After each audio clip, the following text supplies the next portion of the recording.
যে রিজিক আমি আমার মায়ের পেটে থাকতেই আল্লাহ তাআলা লিখে দিয়েছেন, সেই রিজিক ভোগ না করে আমি কোনোদিন মরবো না। বিষ্ণু ইসলাম আমাদেরকে জানিয়েছেন, তোমার জন্য যে রিজিকের বন্দোবস্ত, যেই অ্যালটমেন্ট আছে, সেটা ভোগ না করে, উপভোগ না করে তুমি মরবে না, এবং সেটা আপনি উপভোগ করবেন, আপনার কাছেই আসবে। ধরুন আপনারা যে ফল আমেরিকাতে খান, এটা কি আমেরিকায় চাষ হয় ফল, নাকি কানাডা মেক্সিকো থেকে আসে? এখানেই হয়, আবার বাইরে থেকেও আসে। লেটস সে আপনি যেই অ্যাপেলটা দিয়ে আজকে ব্রেকফাস্ট করলেন, যে অ্যাপেলটা আপনি খেলেন, এটা মেক্সিকো থেকে এসেছে। ওই অ্যাপেলটা যখন কুড়ি অবস্থায় ছিল, মুকুল অবস্থায় ছিল, তখনই ওটার মধ্যে আপনার নাম লেখা। এর মধ্যে কত পাখি এসে ওই গাছে বসেছে, কত মুকুল নষ্ট করেছে, ওইটা নষ্ট করে নাই, কারণ ওইটা আপনি খাবেন। ওইটা পুষ্ট হয়ে সুন্দর একটা ফল হয়ে ইম্পোর্টেড হয়ে এটা আমেরিকাতে আসলো, আমেরিকার বাজারে। অনেক মানুষ ওই ফলটা সুপার মার্কেটে যে ধরে চড়ে নেড়ে আবার রেখে দিয়ে চলে গেছে, নেয় নেই। ওইটা সে খাবে না, কারণ ওইটা আপনার রিজিকে লেখা। ওই ফল আপনি নিয়ে আসলেন, বাসায় অনেকেই অ্যাপেল খাচ্ছে, কিন্তু ওই অ্যাপেলটা খাবে না, কারণ এটা কে খাবে? সুবহানাল্লাহ পড়তে পারলেন না মজা করে? আল্লাহু আকবার। আপনার জন্য যে রিজিক নির্ধারিত, এটা আপনিই খাবেন। এর মধ্যে আপনি মরে যেতে পারতেন, বাসা থেকে অন্য কোথাও চলে যেতে পারতেন, কিন্তু না, মরবেনও না, অন্য কোথাও যাবেনও না ওইটা খাওয়ার আগে। This is the essence of rizq. This is the essence of provision, sustenance. Inna Allah huwa ar-razzaqu dhul quwwati al-matin. মায়ের পেটে থাকতে নির্ধারিত, ওই ফল কেউ টাচ করবে না up until you try it. This is rizq. এই কথাটাই বিষ্ণু ঈসা ইসলাম খুব সুন্দর করে বলেছেন, লা তামুতু নাফসুন হাত্তা তাস্তাকমিলা রিজকাহা। অন্য বর্ণনায় এসেছে, লা তামুতু নাফসুন হাত্তা তাস্তাউফিয়া রিজকাহা। মানুষের জন্য যে রিজিকের বরাদ্দ, সেটা উপভোগ না করে, সেটা না খেয়ে ওই মানুষ এই দুনিয়া থেকে বিদায় নিতে পারে না। তাহলে আমার রিজিক ভোগ না করে আমি মরবো না, এবং এটা যেহেতু আপনার জন্য নির্ধারিত, এটা আপনি পাবেনই। এখন এটা কি হালাল পন্থায় আপনি পাবেন না হারাম পন্থায় পাবেন, দ্যাট ইজ ইউর ডিসিশন। আপনার রিজিক আপনার কাছে আসবে, এটা নির্ধারিত না অনির্ধারিত? বলেন তো, আমি সবার কাছ থেকে শুনবো, রিস্ক কি নির্ধারিত না অনির্ধারিত? ফিক্সড, নির্ধারিত। ফর এন এক্সাম্পল, ধরুন আপনি সারা জীবনে 1 কোটি টাকা ইনকাম করবেন। কয় কোটি? 1 কোটি টাকা ইনকাম করবেন, এটা নির্ধারিত, আল্লাহ তাআলা ফিক্স করে ফেলেছেন, এটা আল্লাহর সিদ্ধান্ত। কিন্তু এই 1 কোটি হালাল পন্থায় আপনি উপার্জন করবেন না হারাম পন্থায়, এটা আপনার সিদ্ধান্ত। So now the decision is yours. যদি আপনি পরিশ্রমী হন, যদি আপনি সৎ পথ অবলম্বন করেন, তাহলে ওই 1 কোটি আসবে আপনার কাছে, কিন্তু হালাল পন্থায়। আর যদি আপনি হালাল হারাম মিক্স করেন, টেবিলের উপর দিয়েও নেন, নিচ দিয়েও নেন, আসবে কিন্তু 1 কোটি। আসবে কয় কোটি? কথা বোঝে নাই বোধহয়। টেবিলের নিচ দিয়েও যদি নেন, সারা জীবনে আপনি পাবেন কত? 1 কোটি। So now the decision is years, সিদ্ধান্ত আপনার। হালাল পন্থায় উপার্জন করবেন না হারাম পন্থায়? বলেন, হালাল না হারাম? হারামের সাথে আমাদের কোনো সম্পর্ক? হারামকে আমরা এই কনভেনশন সেন্টার থেকে না বলে দিলাম, আওয়াজ করে বলুন নো।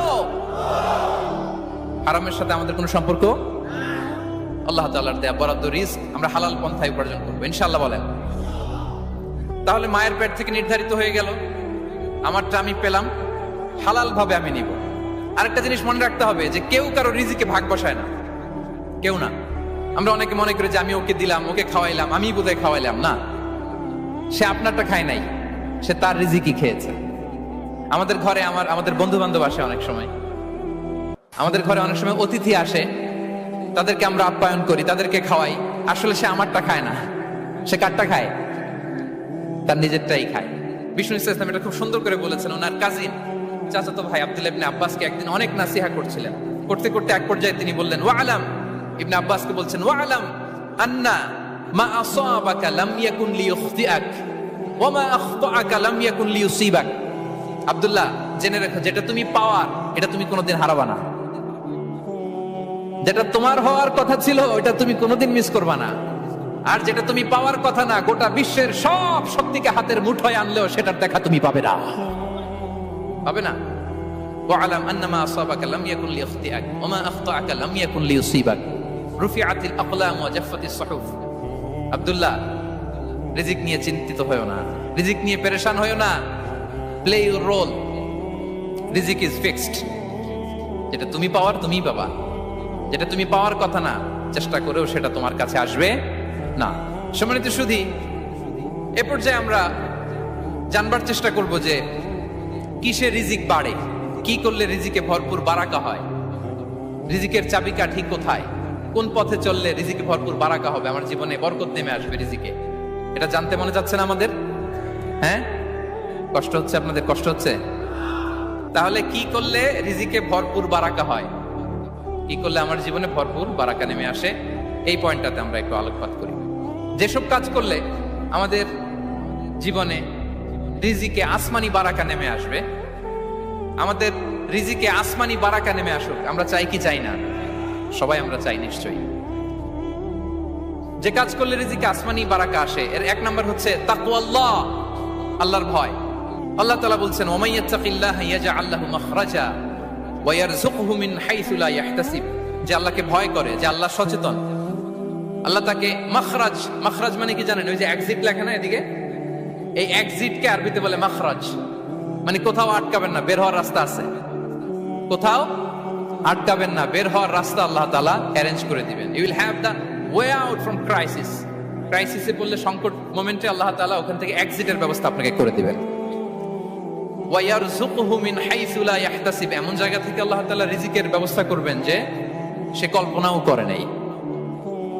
এরকম অনেক সময় হয় না যে আমি ভাবিও নাই যে এখান থেকে আমার রিজিকের বন্দোবস্ত হতে পারে, কোত্থেকে যে রিজিক চলে আসলো, এরকম জীবনে মাঝে মাঝে হয় কি হয় না? ব্যবস্থা করেন কে?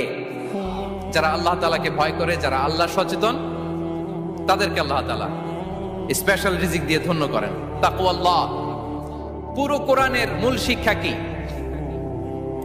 পুরো ইসলামের এসেন্স কি, জিস্ট কি, সারাংশ কি যদি আমাকে জিজ্ঞেস করা হয়, আমি বলবো তাকওয়াল্লাহ, আল্লাহর ভয়, আল্লাহর সচেতনতা। Allah is watching me, Allah is observing me. আল্লাহ তাআলা আমায় দেখছেন, আমি যাই করি না কেন, দরজা বন্ধ করে, জানালা বন্ধ করে, সব বন্ধ করেও যদি করি, পৃথিবীর সবার চোখ ফাঁকি দেয়া গেল, আল্লাহর চোখ ফাঁকি দেয়া যায়? পুলিশের চোখ ফাঁকি দেয়া যায়, সিকিউরিটির চোখ ফাঁকি দেওয়া যায়, আমার সাথে বন্ধুদের চোখ ফাঁকি দেয়া যায়, ফাঁকি দেয়া যায় না একটা মহান সত্তার চোখ। তিনি কে? এই যে সেন্সেশন, অনুভূতি, দিস ইজ তাকওয়া। এই অনুভূতিটার নামই হচ্ছে তাকওয়া, যে আমি যাই করি, যেভাবে করি, যখন করি, কেউ দেখে না কিন্তু দেখে কে? কেউ যেটা দেখে না সেটা দেখে কে? দিস ইজ তাকওয়া। এই তাকওয়ার চর্চা যার মধ্যে আছে, তার রিজিকে বারাকা নেমে আসবে। আমরা যেন তাকওয়ার চর্চা করি, আমাদের ছেলে মেয়েদের জন্য এটা শেখাই যে কেউ দেখে না বাবা, কিন্তু আল্লাহ দেখে। ছোটবেলা থেকে যদি আমাদের সোনামণিদের ব্রেইনে এই তাকওয়াল্লাহ নামের এই সফটওয়্যারটা ইনস্টল করে দেই, আর কোনোদিন সে বিপদগামী হবে না, পথচ্যুত হবে না। ওই ছেলেকে দিয়ে আর পৃথিবীতে অন্যায় করানো যাবে না, সে পাপ কাজ করবে না, সে অন্যায় কাজ করবে না, সে অন্যের রাইটস নষ্ট করবে না, সে দুর্নীতি করবে না, সে ঘুষ খাবে না, সে সুদ খাবে না। শুধু দুর্নীতি দমন কমিশন দিয়ে দুর্নীতি বন্ধ করা যায় না, এই তাকওয়া আল্লাহর সফটওয়্যার ইনস্টল করে দিতে হবে। তাহলে এক নাম্বার হচ্ছে তাকওয়া। আল্লাহর ভয় যেন আমরা আমাদের হৃদয়ে রাখি। যাদের হৃদয়ে আছে আল্লাহর ভয়, তারা কভু পথ ভুলে যায় না। কি অসাধারণ কথা! তাহলে এক নম্বরে তাকওয়া আল্লাহ। দুই নাম্বার আত-তাওয়াক্কুল আলা আল্লাহ, to put your trust on Allah, to depend on Allah. আল্লাহর উপর ভরসা রাখা। আমরা ভরসা রাখি কার উপর? আওয়াজ করে বলুন, কার উপর? আমরা আমাদের ভরসা রাখি আল্লাহর উপর, কার উপর ভরসা রাখি না। ভরসা একজনের উপর। বিষ্ণু ইসা ইসলাম বলেছেন, লাউ আন্নাকুম তাওয়াক্কালুনা আলাল্লাহি হাক্কা তাওয়াক্কুলিহি লা রাযাকাকুম কামা ইয়ারযুকুত তায়র তাকদু খিমাসান ওয়া তারুহু বিতানান। পাখি যেমনি আল্লাহর উপর তাওয়াক্কুল করে, তোমরা যদি এমনি তাওয়াক্কুল করতে পারো, তাহলে পাখিকে আল্লাহ যেমনি রিজিক দেয়, তোমাদেরকে আল্লাহ তাআলা তেমনি রিজিক দিবেন। পাখি কি করে ভাই? সকালবেলা তার বাসা থেকে কিচির মিচির রবে, হ্যাঁ, দিক বিদিক ছুটে বেড়ায়, ছুটতে থাকে মাইলকে মাইল। আবার বিকেল বেলায় গধূলি লগ্নে তার বাসায় এসে ফিরে আসে। ওই পাখিটাকে আল্লাহ তাআলা উদর পূর্তি করে তার নিড়ে ফিরিয়ে দেয়। তাহলে ইসলামে পাখিকে তাওয়াক্কুলের মডেল হিসেবে উপস্থাপন করা হয়েছে। কাকে? পাখিকে। এবার খেয়াল করে দেখেন তো, পাখি কি করে? সকালবেলা ঘরে বসে বসে তাওয়াক্কুল করে নাকি? কথা কি বুঝতেছেন? পাখি তার নিড়ে বসে হাত গুটিয়ে আল্লাহর উপর তাওয়াক্কুল করে, এরকম না? এই হাদিস থেকে কি বোঝা গেল? কিভাবে করে বলতে হবে, বলেন তো একজন সাহস করে কিভাবে করে? বের হয়ে যায়, রিজিকের সন্ধানে সে বের হয়ে যায়, দিক বিদিক ছুটে বেড়ায়, বিকেল বেলা ওদর পূর্তি করে আল্লাহ তাআলা পাখিটাকে নিড়ে ফিরিয়ে দেয়। সো পাখিকে তাওয়াক্কুল হিসেবে, তাওয়াক্কুলের মডেল হিসেবে বিষ্ণু ইসা ইসলাম সেট করলেন এজন্য যে পাখি তার রোলটা প্লে করে, তারপরে সে রিজিক পায়। এটা হচ্ছে রিজিকের এসেন্স, যে আমাদের রোলটা আমাদের প্লে করতে হবে, আমাদেরকে আমাদের চেষ্টাটুকুন করতে হবে, তারপরে আল্লাহ তাআলার উপর আমরা ভরসা করব। ইসলামে তাওয়াক্কুল is always at the second stage. The first stage is your role, your effort, your precaution, তারপরে হচ্ছে তাওয়াক্কুল। তাহলে বলেন, ইসলামে আগে তাওয়াক্কুল না পরে তাওয়াক্কুল? পরে। ইকিলহা সুম্মা তাওয়াক্কাল আলাল্লাহ। এক সাহাবী বলেন, ইয়া রাসূলুল্লাহ, আমার ওটের রশিটা গাছে বেঁধে তারপরে তাওয়াক্কুল করব না ছেড়ে দিয়ে তাওয়াক্কুল করব? বিষ্ণু ইসলাম বললেন, ইকিলহা সুম্মা তাওয়াক্কাল আলাল্লাহ। আগে গাছের মধ্যে রশি দিয়ে টাইট করে বাঁধো, তারপরে তাওয়াক্কুল করো। সুবহানাল্লাহি বিহামদি। তাহলে এইরকম তাওয়াক্কুল যদি করা যায় পাখির মতো, আপনার রিজিকের কোনো অভাব হবে না। কিন্তু আমাদের সমস্যা যেটা, প্রিয় ভাই এবং বোনেরা, আমরা আমাদের অলসতা, অপারগতা, আমাদের কি বলবো হীনমন্যতা, আমাদের কর্মহীনতাকে তাওয়াক্কুল বানিয়ে নিয়েছি। বুঝতে পেরেছেন? আমরা আমাদের অলসতাকে বানিয়েছি কি? তাওয়াক্কুল। আমাদের কর্মহীনতাকে বানিয়েছি কি? তাওয়াক্কুল। আমরা কি করি? আমরা বলি আল্লাহর উপর ভরসা করলাম, নিজে কিছু না করে। কি বলে আমাদের বাংলা একটা কথা বলে, যা করে আল্লাহ। নিজের কোনো রোল প্লে নাই, নিজের কোনো প্রিকশন নাই, কোনো প্ল্যানিং নাই, কোনো পলিসি নাই, কোনো স্ট্র্যাটেজি নাই, বলে আল্লাহর উপর ভরসা করলাম, যা করে আল্লাহ। এরকম বলে না? এই যে যা করে আল্লাহ বলে যে তাওয়াক্কুল করলেন, এটা বিষ্ণু ইসা ইসলামের শিখানো পন্থায় তাওয়াক্কুল হয়েছে? কথা বলেন, হয়েছে? বিষ্ণু ইসা ইসলাম তো অপারগতা, দারিদ্রতা, অলসতা, অকর্মণ্যতা থেকে আল্লাহর কাছে পানাহ চেয়েছেন। তা আপনি এটা কি তাওয়াক্কুল করলেন? এটা তাওয়াক্কুল হয়নি। তাওয়াক্কুলের একটা সুন্দর পিকচার আমি আপনাদের সামনে এখন উপস্থাপন করব। তাওয়াক্কুল কিভাবে করতে হয় আমরা একটু বিষ্ণু ইসা ইসলামের বায়োগ্রাফি থেকে দেখি। রাসূল সাল্লাল্লাহু আলাইহি ইসলামের হিজরতের ঘটনাটা আমি 1 মিনিটে একটু আপনাদেরকে সংক্ষেপে শোনাই, যে তাওয়াক্কুল কিভাবে তিনি করেন। ইসলামে তাওয়াক্কুল হচ্ছে কর্ম শেষে ফলাফলের জন্য আল্লাহর উপর নির্ভর করা।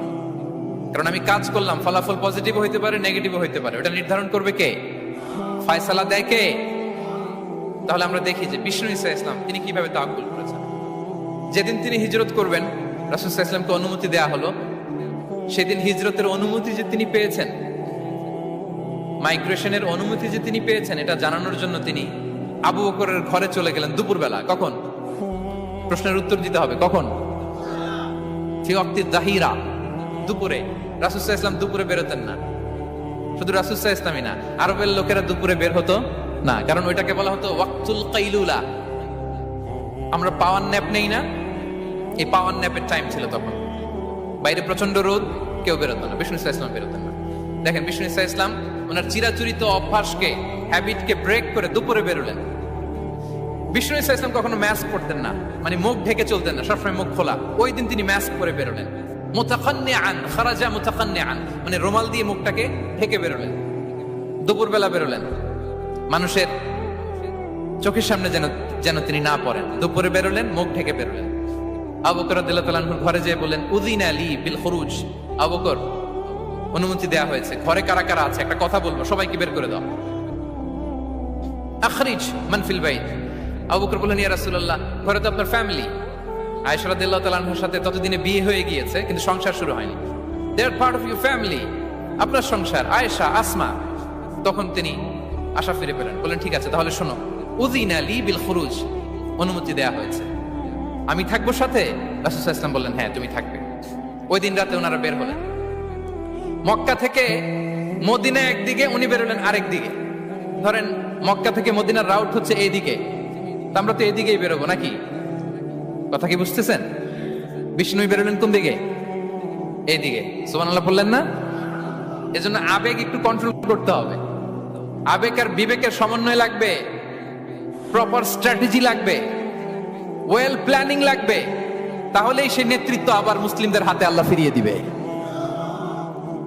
মক্কা থেকে মদিনা এদিকে, বিষ্ণু বেরোলেন এদিকে।